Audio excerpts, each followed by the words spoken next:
Telangana assembly budget సమావేశాలు ఈ నెల 31 వరకు నిర్వహించాలని బీఎస్సీ నిర్ణయించింది.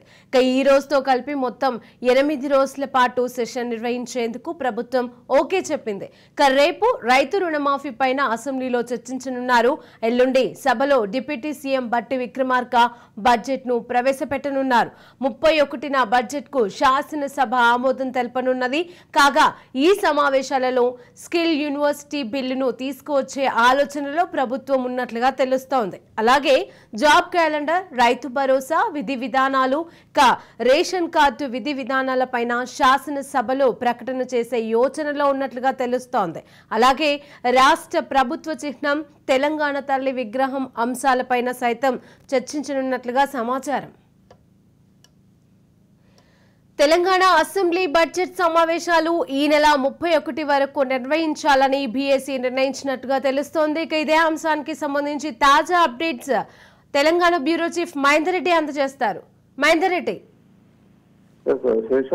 తెలంగాణ అసెంబ్లీ బడ్జెట్ సమావేశం మొత్తంగా మొదటి రోజు అసెంబ్లీ ఆవరణలో ఉన్న స్పీకర్ ఛాంబర్ లో బిజినెస్ అడ్వైజరీ కమిటీ తాజాగా సమావేశం కూడా అయింది.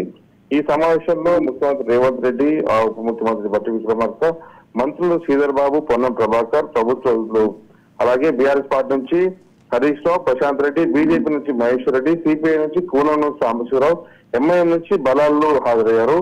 నేడు జరిగిన ఈ బిఎస్ ఏదైతే సమావేశంలో కంటోన్మెంట్ బీఆర్ఎస్ ఎమ్మెల్సీ లాస్య నందిత మృతి పట్ల శాసనసభ సంతాపం అయితే ఈ సంతాపం నేపథ్యంలో ముఖ్యమంత్రి రేవంత్ రెడ్డి, మాజీ మంత్రి కేటీఆర్ ప్రసంగించారు.